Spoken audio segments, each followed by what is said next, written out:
오늘은 주의 때를 기다리는 사람이라는 제목으로 하나님의 말씀을 선포하겠습니다. 오늘부터는 시편 3편의 내용들을 따라가면서 주신 은혜를 나누고자 합니다. 시편은 단순한 말씀을 넘어서 그 자체가 한 편 한 편이 하나의 기도문입니다.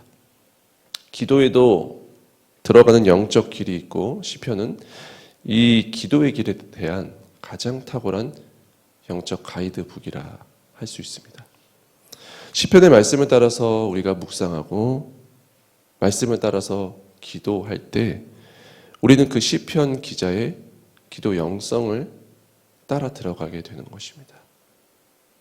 부디 시편 말씀을 함께 나눌 때 위대한 선진들의 깊은 기도의 영성을 만나시고 경험하게 되시는 은혜의 시간 되시기를 주님의 이름으로 축원합니다.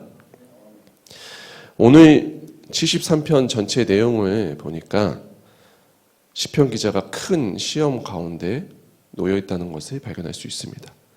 1절부터 15절까지 이 긴 내용을 통해서 시인은 지금 자기 눈에 보이는 이해가 안 되는 현실을 주님 앞에 토로하고 있습니다. 시인은 세상을 통치하시는 하나님이 선하시고 공의로우신 분이라고 배워왔습니다. 그런데 막상 세상을 살아가 보고 현실을 직면해 보니까 그게 아닌 것처럼 보이는 것입니다.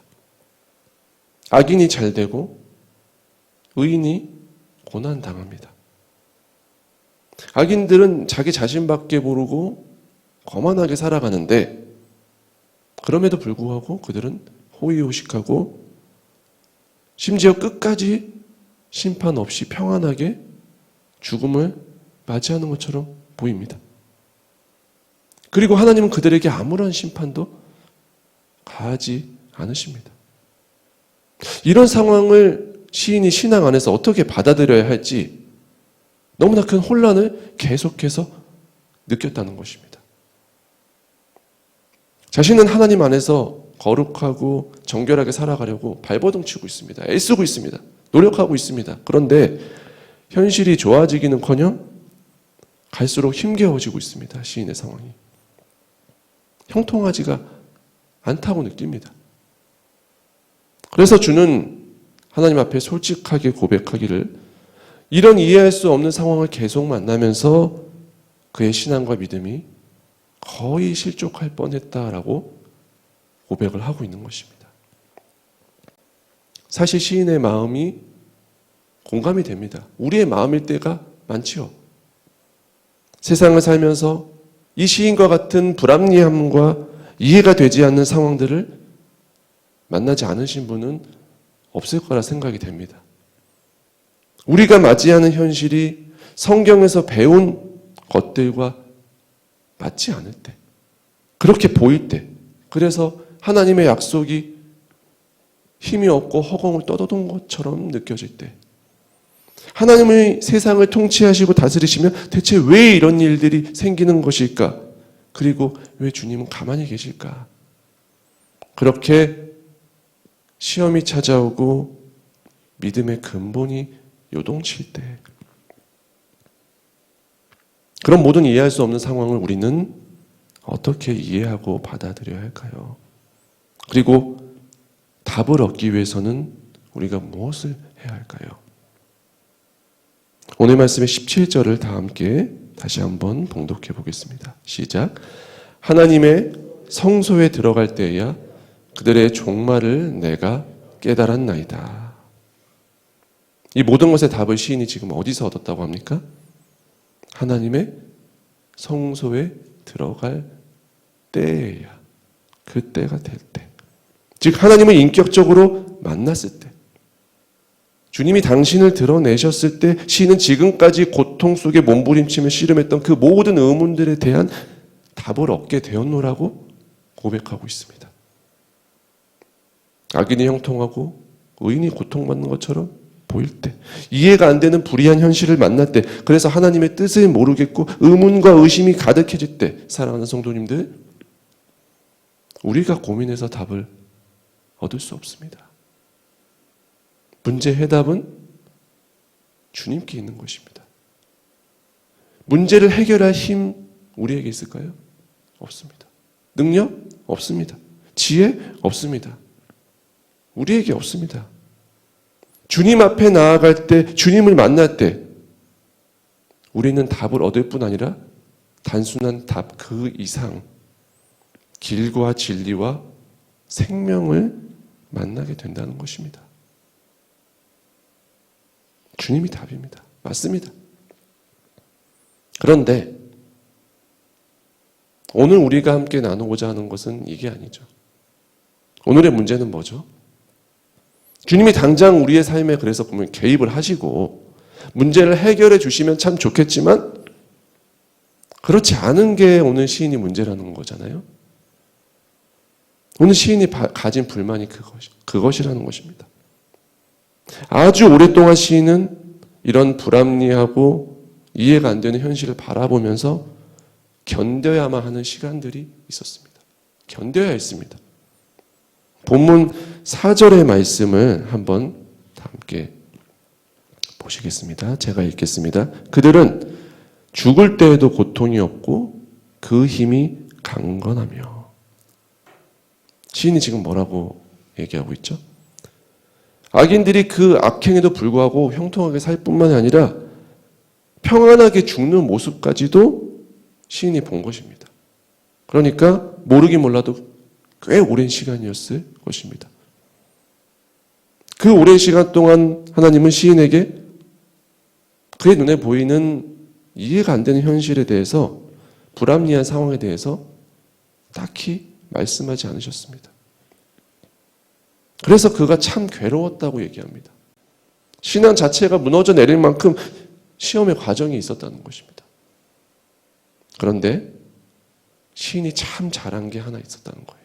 참 잘한 게 하나 있었습니다. 그게 무엇일까요? 그는 그럼에도 불구하고 주님을 믿고, 이해가 안 되지만 그럼에도 불구하고 주님을 믿고 끝까지 기다렸다는 것입니다. 기다렸다는 것입니다.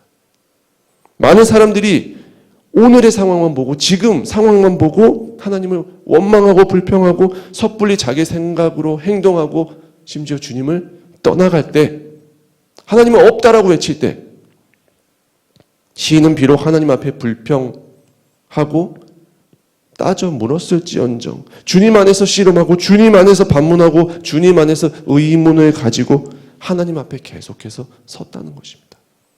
그리고 기다렸다는 것입니다. 이 인내의 시간들이 얼마나 됐을지 모릅니다. 거의 미끄러질 만큼 흔들릴 때도 있었습니다. 하지만 그 모든 시간들이 지나고 이윽고 하나님의 때가 찾아왔을 때 주님은 그를 만나시고 그 모든 의문을 해결해 주셨다는 것입니다. 시인은 이 모든 은혜의 지경을 비로소 만난 후에 하나님을 향한 벅찬 감사를 담아서 신앙 고백의 기도를 드리고 있습니다.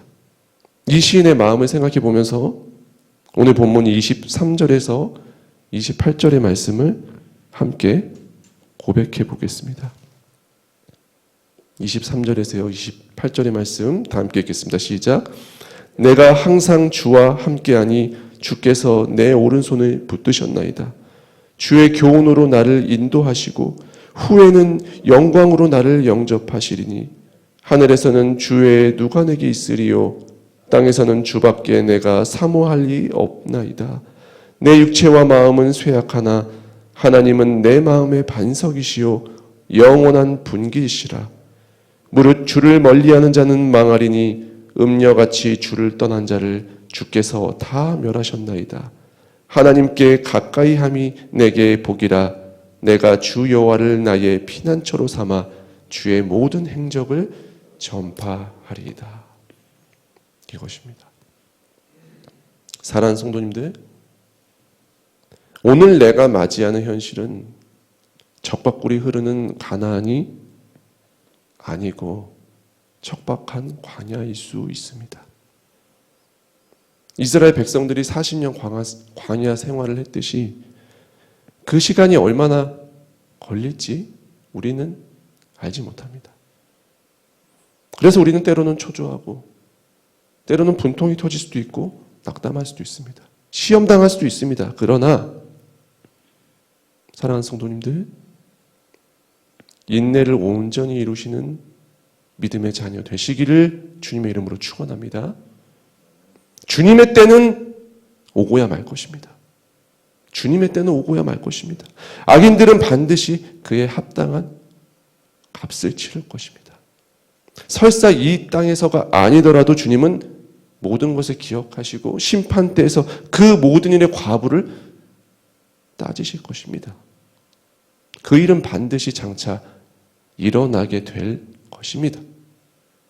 그러니 오늘 내 앞에 펼쳐진 삶의 지경이 설사 광야라 하여도 주님의 때를 기다리며 인내를 온전히 이루는 복된 믿음 되시기를 주님의 이름으로 축원합니다. 다 함께 이 믿음으로 예레미야 애가 3장 25절과 26절 말씀을 봉독하시겠습니다.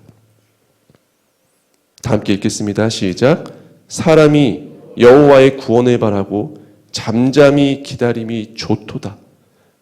사람인 젊었을 때에 멍에를 매는 것이 좋으니.